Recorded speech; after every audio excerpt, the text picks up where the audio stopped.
In this series of videos, I'm going to be creating a short introductory guide for using GDevelop, especially focusing on Year 10 classes in New Zealand.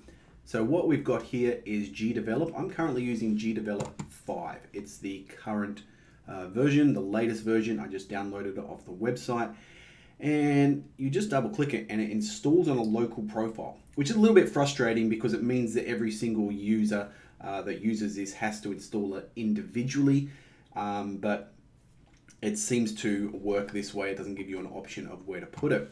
Now, when this comes up, I'm going to go through and create a new project, and in this video we're just going to look at the interface a little bit and how we add things, the different locations of stuff before we jump into creating something in the next one. So in this one here, we're just going to click create a new project.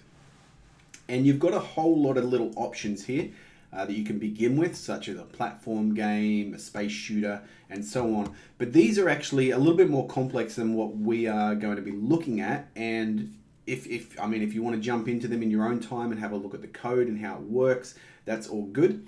But we're going to be starting with an empty game in a minute. At the top, we've got examples, and there's a bunch of stuff there, tutorials, which I'll be going through, and then there's some videos here on how to do specific things. But we're going to be over here in starters, and to start with, really important, make sure you change the name of this. Okay, you don't want it to be called My Project 1, My Project 2, My Project 3. You want to call it, we'll call this one First Tutorial. And then I'm going to click Empty Game, and it comes up. Now this has put it in the First Tutorial project, and what we've got down the left-hand side here are a bunch of options. So we've got game settings, and if we click on that, we'll see that there's some game settings. We won't worry too much about that now. The scenes. Now these are your levels. It could be a title screen. It could be a level in the game. It might be a game over screen, a menu. Anything like that is going to go into here in your scenes. Then we've got external events. We won't worry about that now. External layouts, we won't worry about that, and function behavior. So mainly we're going to be working with scenes for now. So we're going to click to add a scene. It will always come up as new scene, and we can double click it to open it. How do we get back to that previous page with all the lists of everything? At the top here, you click Project Manager, and it brings it out. Now we actually want to change the name of this scene because new scene's not very helpful. So we're going to click here, and we're going to click on Rename, and we're going to call this Level 1. And we can double click that to reopen it. If you change the name of it, it will close it, and you can easily reopen it. So down here on the left-hand side, we've got the properties.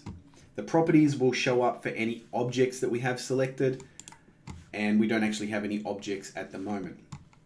Along the top here, we've got the events for level 1. So these are different events that will trigger, and we'll add some code there in the next video. So we've got level 1, we've got level 1 events.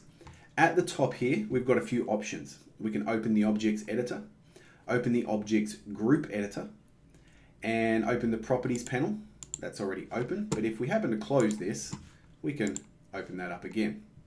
And if we happen to close this, that's the objects one that opens that again.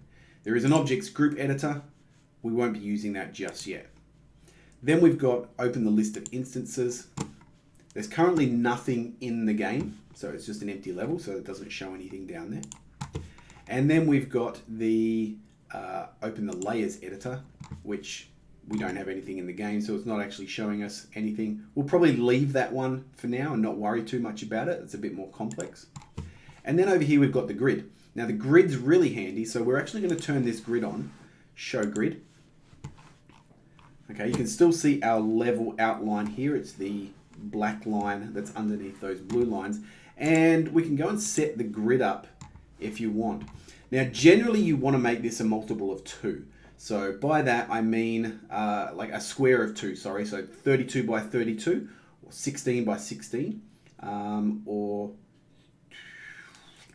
what's another one? 4 by 4, 8 by 8, 64 by 64. These are generally the sizes that different sprite sets and graphics come in.